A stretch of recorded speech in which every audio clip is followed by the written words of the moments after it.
Are you trying to type yourself? Are you trying to determine if perhaps you're an INFJ?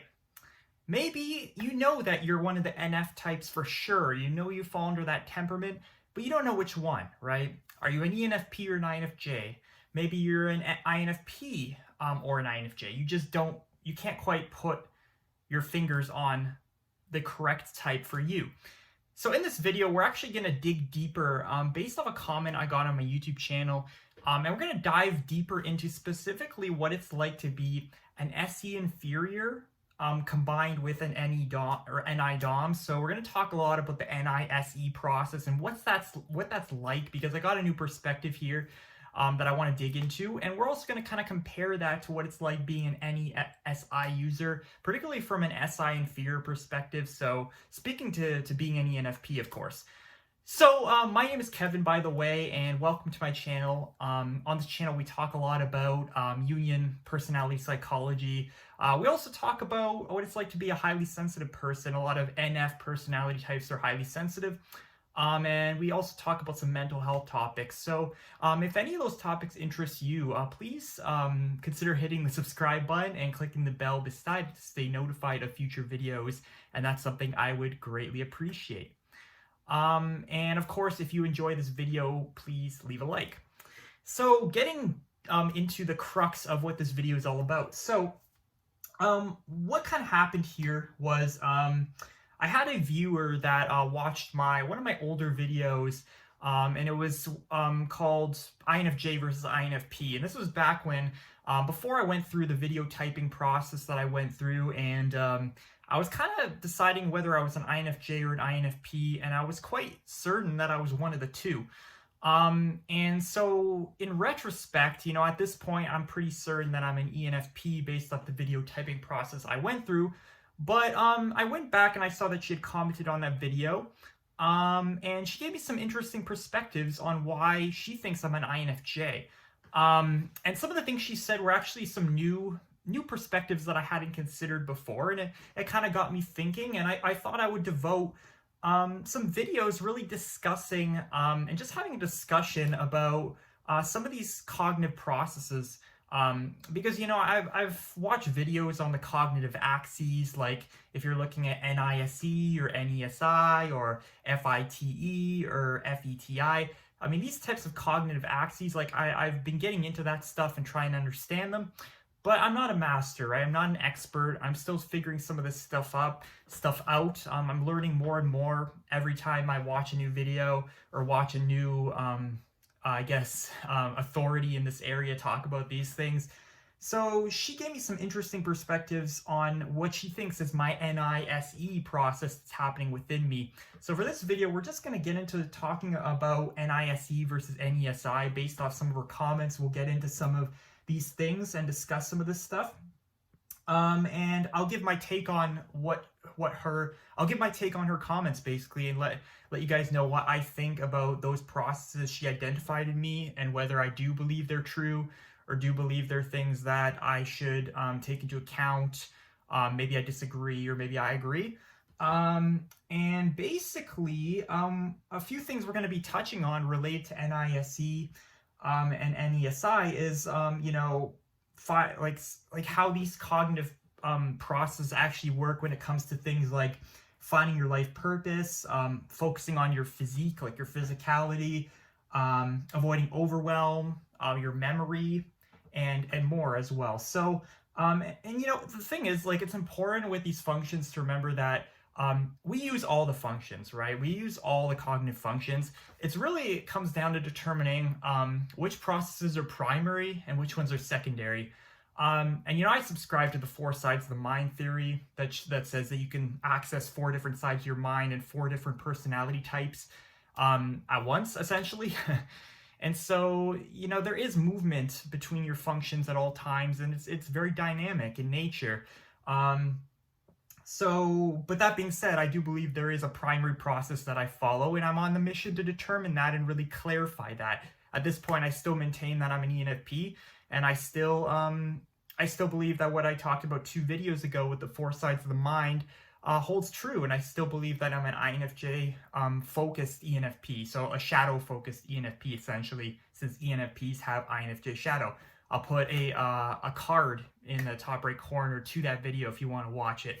But yeah, I thought we'd just have a discussion today and explore this new perspective. So without further ado, let's get into this. So the viewer who watched this was Nina Magnani, and thank you, Nina, if you're watching this, for sharing your perspective and just giving what you think as it relates to these cognitive processes. And you mentioned that some of your stuff comes from the YouTube channel Cognitive Personality Theory, and I've seen some of his videos, and I find them a little too abstract, actually, but I think his content is good. So let's get into some of the stuff that she mentioned. So, you know, she basically, so this whole process I was going through of really trying to like nail down my type and be like absolutely sure, she thought that was an NISE process that I was using. So she essentially thought that, you know, I'm collecting more and more bits of SE information in order to satisfy what she said was like a singular focused NI driven outcome. And come to think of it, it does make sense to some degree, I think. Because you know what, I mean, obviously when you're trying to determine your type, you're trying to, you know, narrow it down to one specific type. You want to eliminate all the other possibilities. And that really seems like an NI process to me. Now, when she said SE bits of information, I personally think that's TE, because I think when you're collecting knowledge and bits of information like data, I believe that is actually using TE, and using external pieces of information to really come together and develop what you think based off of that. So I believe that's more of a TE process, but you know, I can't argue that what she said did make sense, and it got me thinking whether I am actually using an NISE process when it comes to really solidifying my type and wanting to be sure. And obviously right now I'm back to kind of like trying to clarify some things and really you know, maybe questioning once again whether I'm an ENFP. You know, you can't be 100% certain, I don't think. And again, all this is very dynamic and fluid, as I said. So so she mentioned that I mentioned that I was I feel in touch like with my body and physicality. And that's obviously a very SE type of thing to say. And the question with that is really like, to what extent, right? Like, I'm not like the most SE, I'm not the biggest SE user out there, right? But you know, to some extent, you know, I do work out, you know, I do look after my body. I'm mindful to some extent of those things. Now, I thought that could also be an SI type of process, right? Because you're developing those kind of core workout or exercise habits in order to develop more discipline and to, you know, just take care of yourself from that frame of mind, right? But, you know, I also realized that, you know, I am very focused on like my mood and how I feel. And I personally was thinking that might be attributed to FI, right? You know, FI parent trying to watch out for, you know, keep track of how I'm feeling and how I can really improve my mood and really what changes I need to make in my life in order to have a better mood and more energy. But she actually, Nina actually said that she uses she has like a similar type of mentality, but she said it was like an SE perspective. Like SE inferior wants to, you know, I guess aspires to figure out ways to have more energy and to, you know, maintain more of physical health and take care of your sleep and your diet and your lifestyle and all those things in order to have more energy and I guess work on your NI goal, or as she referred to it. So interesting perspective. I think there might be some truth to that, but I'm not 100% sure. And those are things I do monitor. I can't deny that. I do keep track of, you know, what my mood is like. You know, whenever I have lack of sleep, you know, how my diet has been. I keep close tabs on those things. And you could argue that some aspects of that is an SE type of process.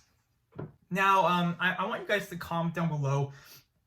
Let me know, you know, the processes I'm describing here, do they sound to you like any SI process, or do they sound to you like NISE processes?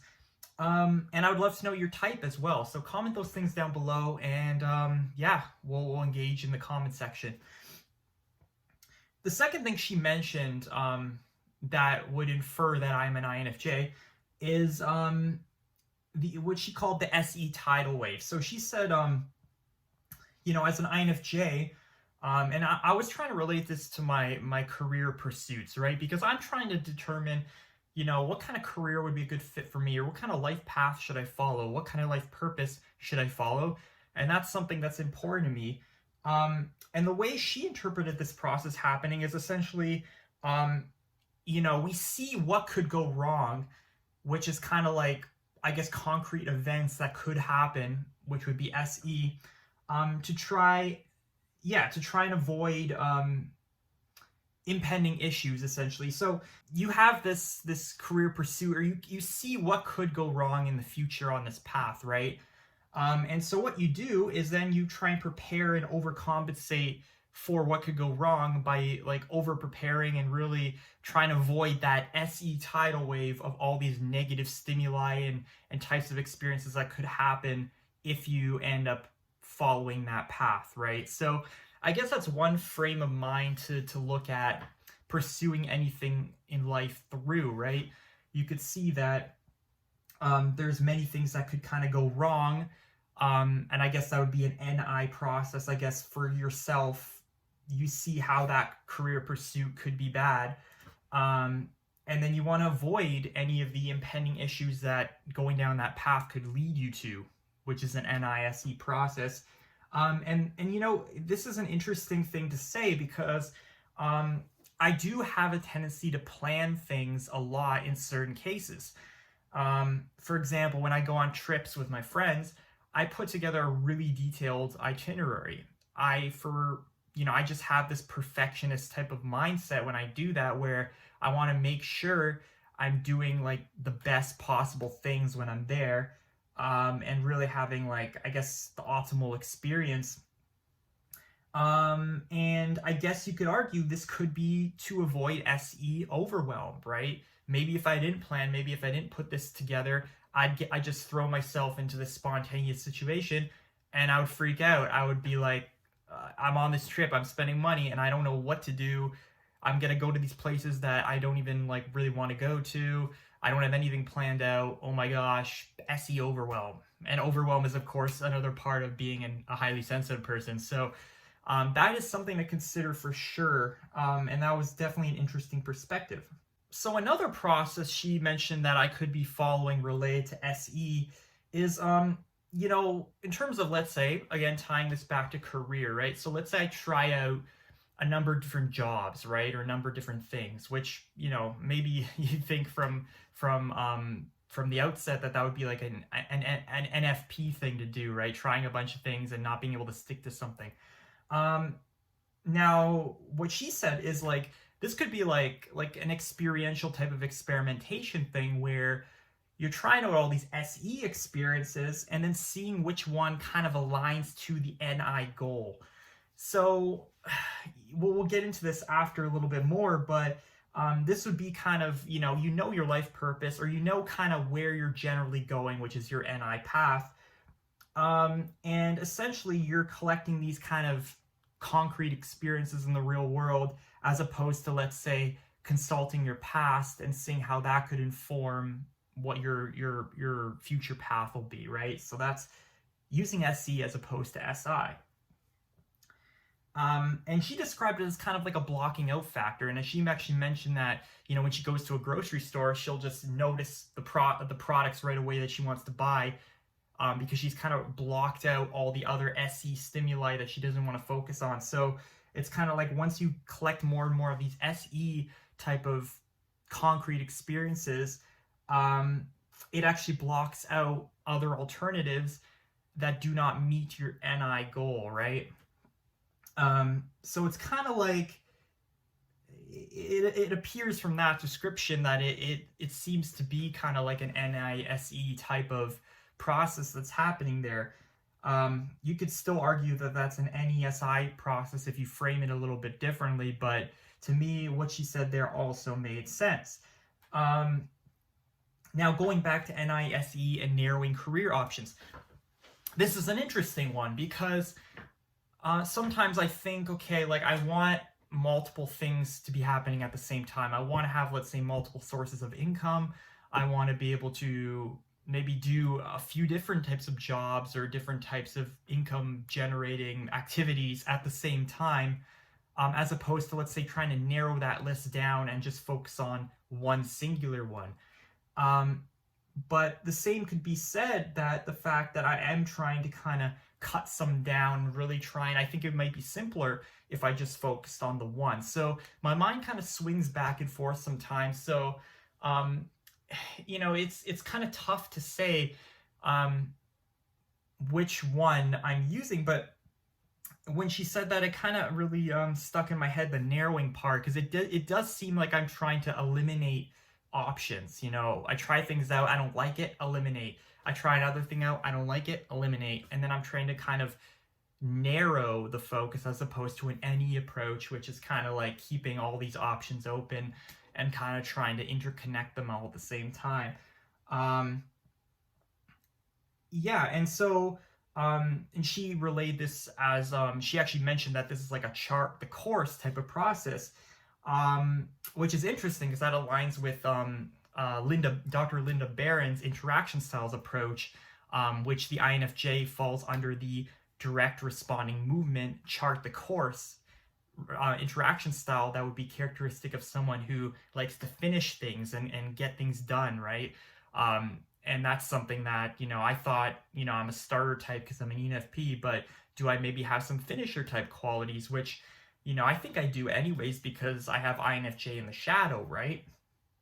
But this is interesting because you can kind of see how this fits in with the interaction styles approach that Dr. Linda Barron's uses and also C.S. Joseph uses and talks about in his videos. So it's actually quite interesting, and the question remains, like, am I using a chart the course type of approach in that kind of career situation and trying to narrow down my options? Is that what's happening?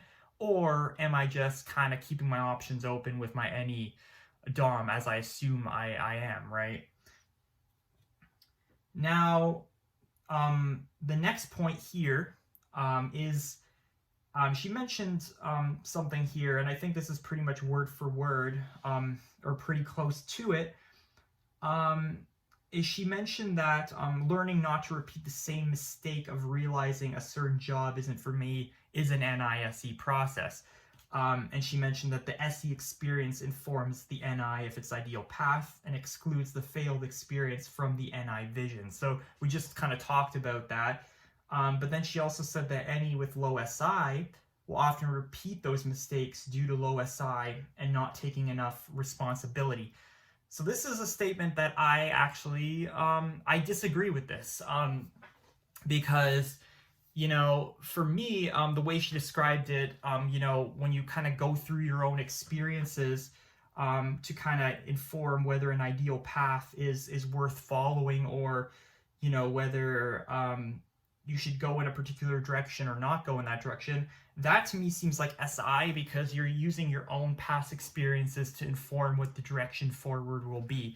So that seems like more of an NESI approach, and I do maintain that, I have recollection of what it was like in my past career experiences, and I know kind of the aspects of those experiences that I don't like. And I'm using that to kind of inform what the future possibilities are for myself that I could potentially take, right? I have this sea of possibilities, none of which include my negative past experiences that I went through. So that's like an NESI perspective. And I do maintain that that is the perspective I'm following, or the process I'm following, and it's not really an NISE process. But if any of you guys disagree with that, let me know in the comments below, and let me know if maybe I'm wrong in my thinking with that. But yeah, I mean, that's the crux of what she had kind of said in her comments. But she's also mentioned the CPT perspective, or that she watches cognitive personality theory, and he's a very smart guy. If you check out his YouTube channel, I guess I can put a link down below, but she mentioned that he has kind of a theory where he talks about, NI DOMs. So like, let's say an INFJ actually dipping into their SI, and NE DOMs like an ENFP dipping into their SE. So essentially, NE DOMs have to be. She's mentioned that NE DOMs, have to be attentive to new sensory details, or SE in their search for new NE things to explore. So I'm not sure. It does make sense, but if you're kind of tying this into, let's say, the four sides of the mind, an INFJ would have SI demon, and an ENFP would have SE demon. And so accessing that very bottom function in your shadow, basically the opposite function completely in your stack, seems like something that is quite difficult to do, and it's not something that happens unless you're really in a bad place, or kind of in a dark kind of frame of mind. So I'm not sure whether I subscribe to this, but I mentioned that I wanted to read CPT's ebook and stuff, and kind of investigate a little bit more kind of his thinking and theories behind all this stuff, just to learn a bit more. But that's what I want to mention there. And then the last thing I want to touch on here that she mentioned was, so let's talk about memory for a real quick second. So as we know, SI tends to be associated with having good memory, at least like long-term memory, and remembering details and picking that stuff out, whereas SE is more of a working memory, short-term memory. You can kind of hold a lot of the immediate experience in your memory, and then it gets kind of pushed out in favor of new stimuli and new stuff coming in. So she touched on this right here, and this is what she said. She said, I have to put things into specific places for me to remember to do them, to be more effective with more relevant SE duties. Otherwise, spend time in your head on ideas that kind of go at your NI objectives instead of focusing on the present. So this kind of seems that you're kind of dealing with, I guess, SE not being very good at, or just not having a good memory, essentially, and having to do things to compensate for that as an SE user. But I when I thought about how this could relate to myself, I was thinking about like how I set reminders on my phone every single day before I go to bed, or at least I kind of reset those reminders, which most of them I procrastinate on. But I have to keep setting those reminders. But actually remembering these things kind of seems more like an SI long-term memory process, as opposed to like a working memory or short-term memory type of thing, where let's say you have to just store things in your head for, let's say, 15 minutes or something. Like, this is something where I have to store it in my head for kind of a full week, or sometimes longer. But I do have SI inferior, I maintain that I do, so it's still something I'm not particularly great at in terms of keeping memories, and so that's why I have to set those reminders. It's not really because I have SE inferior and I'm not very good at remembering things in the long term, but I think it's more so, because I have SI inferior, and in that kind of setting those reminders kind of helps me with that long-term memory process. In that case, setting those reminders on my phone seems like more of a long-term memory type of process. So that's pretty much, I've gone through all the comments, and I know that's kind of a lot. I didn't want this to be a 25-minute video, but there's a lot to digest here, and I think how this could be useful for you guys is, these are always new perspectives to consider, right? If you Google like NISE or any of the cognitive functions on Google, you'll find articles that kind of go into depth and give different examples of how these cognitive functions are being used together and stuff. And that's kind of what I've done here to some extent. I've given you some examples, particularly from my life as well, that she alluded to, Nina, as well as some that I alluded to right now as well. And the key is determining whether those are in fact NESI processes or NISE processes. And actually determining that is not the easiest thing, right? I found it very challenging. And so based off what I've described, comment down below and let me know, what's your type, and what has been your experience using SI or SE? Because I would like to get more examples, I think, of what SI use is like, or SE use, and particularly from like an inferior function position, so for like an INFJ or an ENFP. And yeah, like what examples can you think of each of those two functions being used in yourself? Um, so that's pretty much it, guys. And also let me know if there's any other topics you want me to cover on this channel, whether that's related to Jungian personality psychology or a different area as well. So I hope you guys enjoyed this video, and if you did, please be sure to hit the like button, and subscribing to the channel would also mean a lot to me as well, and clicking that bell to stay notified, because that's the important part, right? So that's essentially it. And until next time, guys, have a good one, and I'll talk to you in the next video.